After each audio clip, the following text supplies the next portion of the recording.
Shalom saudara-saudara semua. Salam kenal. Perkenalkan, saya Santi.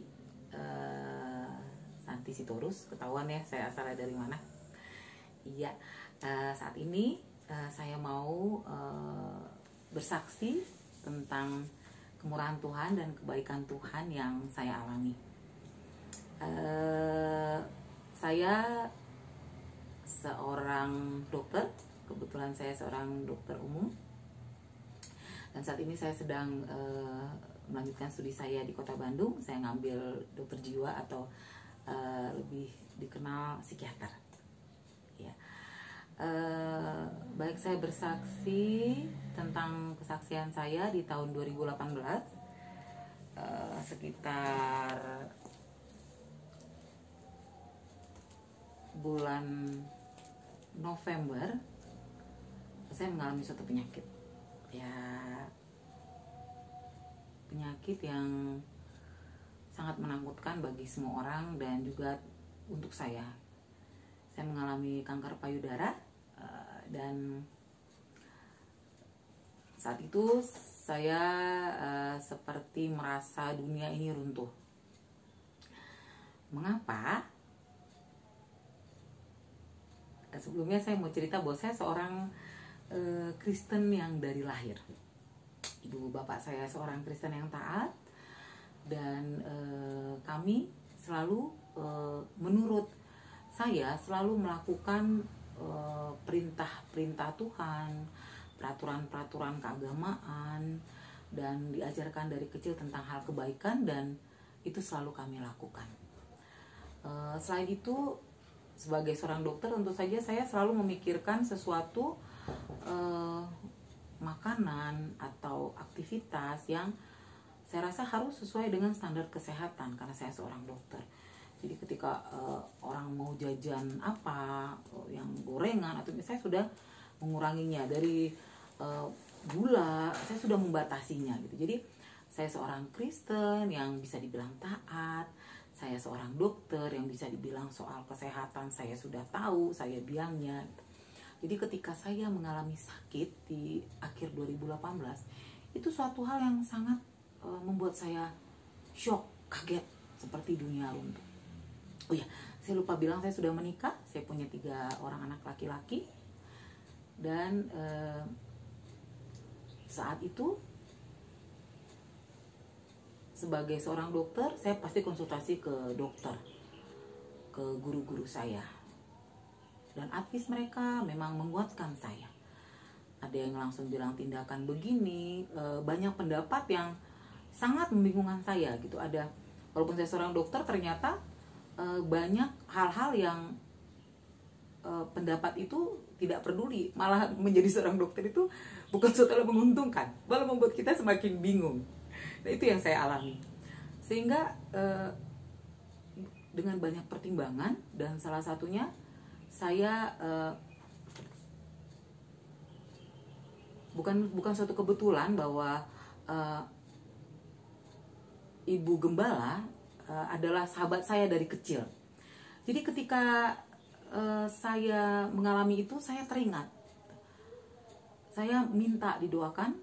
Kebetulan saat itu saya datang ke rumah Pak Paulus bersama dengan orang tua saya, bersama dengan suami saya. Kami minta didoakan karena memang semua hasil darah, hasil pemeriksaan tulang itu menurut manusia itu sudah sangat mengkhawatirkan, sangat menakutkan. Dan saat itu kata-kata penguatan dari Pak Paulus pada kami semua, jangan melihat hasilnya, percaya saja, imani saja, yakinlah. Dan kami berdoa saat itu, dan kami berserah. Saya saat itu di Bandung, saya melakukan pengobatan di RSPAD. Saya bertemu seorang dokter yang saya yakin juga itu bukan kebetulan. Dia memberikan satu kata-kata yang saya masih ingat sampai sekarang.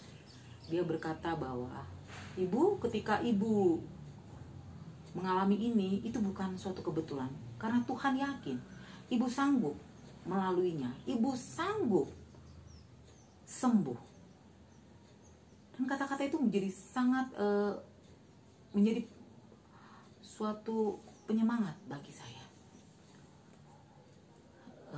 Jadi ketika saya menjalani pengobatan di Rumah Sakit Angkatan Darat, saya sempat tidak bisa jalan, saya sempat harus berkursi roda, penglihatan saya juga terganggu, dan saya hanya bisa menangis. Tapi satu hal yang saya dapatkan saat itu, saya tidak bilang sama Tuhan, Tuhan kenapa saya sakit, tidak. Tapi saya bilang ini, Tuhan mampukan saya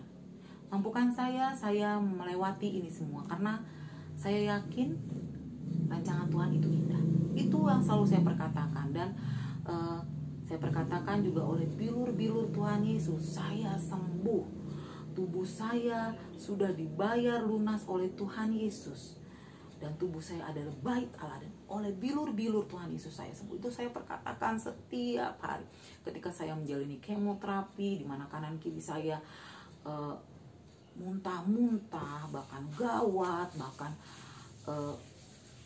ada yang saking parahnya menangis, meraung. Saya hanya bilang, Tuhan tolong saya, tolong juga orang-orang yang menjalani pengobatan, pulihkan kami Tuhan, pulihkan kami Tuhan.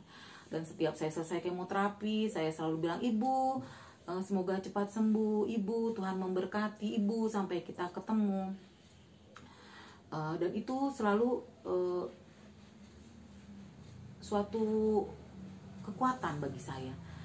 Jadi setiap saya ada siklus kemoterapi setiap 6 bulan sampai 8 bulan, saya selalu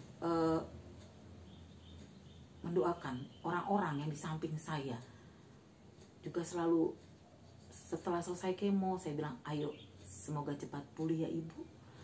Dan kami masih berkomunikasi begitu. Seiring berjalannya waktu, saya betul-betul stop beraktivitas itu dari bulan November, Desember, dan Januari. Kebetulan ketika itu saya sudah memasuki semester 6, semester akhir, untuk tugas-tugas akhir, sehingga saya memberanikan diri untuk melanjutkan kuliah saya di Februari tahun 2019, dan saya jalani sampai sekarang. Saya menjalani kemo di Jakarta, tapi saya akan kembali lagi ke Bandung, dan itu saya lalui karena campur tangan Tuhan. Karena saya yakin Tuhan itu tidak iseng. Ada rencana Tuhan buat saya, buat keluarga saya, buat kita semua.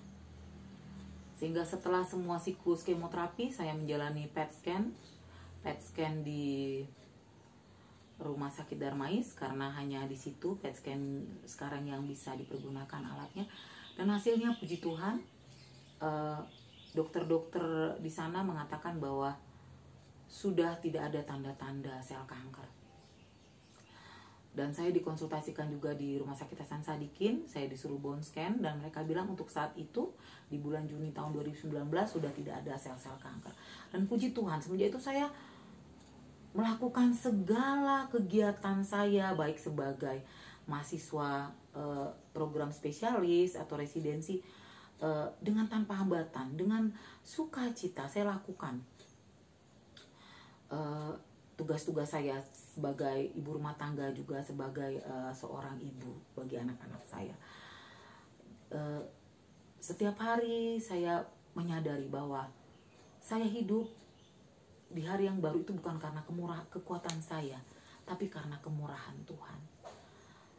Dan saya bersyukur untuk teman-teman yang mendukung saya, termasuk Pak Gembala, Bu Gembala, juga orang-orang mengasihi saya yang mendoakan saya. Banyak pengalaman hidup yang bisa saya sharingkan. Banyak masukan yang saya terima ketika saya mengalami penyakit itu. Dimana bahwa pikirkan hal-hal yang positif, pikirkan kemurahan Tuhan. Bersukacitalah senantiasa dalam Tuhan. Bukan bersukacita karena kamu sehat, bukan bersukacita karena kamu punya harta, tapi bersukacitalah karena Tuhan. Dan itu sangat mungkin mudah diperkatakan, tapi ketika kita mengalaminya, itu sangat susah apabila kita mengandalkan kekuatan kita sendiri. Kita minta hikmat dari Tuhan. Apa makna bersukacitalah? Bersukacitalah senantiasa. Tuhan mengatakan, sekali lagi katakan bersukacitalah karena Tuhan. Jadi saat ini puji Tuhan, saya bisa kembali beraktivitas dengan baik. Saya bisa melakukan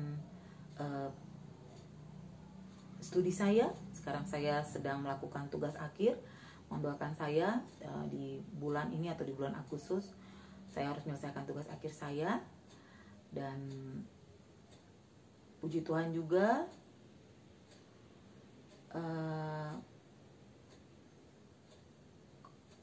kondisi saya saat ini baik. Mungkin kemarin mata saya sempat ada radang, dan saya yakin makanya saya pakai begini, pemulihan Tuhan sempurna, saya semakin dipulihkan. Begitu juga untuk saudara-saudara semua. Yakinlah, ketika kita mengalami badai masalah, entah itu sakit penyakit atau saat ini badai COVID, Tuhan itu tidak pernah meninggalkan kita. Jangan pernah tanyakan, Tuhan mengapa ini aku alami? Tapi minta pada Tuhan, berikan kekuatan, berikan kemampuan, agar kita bisa melaluinya dengan kemenangan dan mengandalkan Tuhan. Saya yakin dan percaya kasih karunia Tuhan tidak pernah berkesudahan, dan kasih setianya tidak berubah, dahulu, sekarang, sampai selama-lamanya. Puji Tuhan, hanya itu yang bisa saya sharingkan untuk saat ini. Terpujilah nama Tuhan. Haleluya. Terima kasih.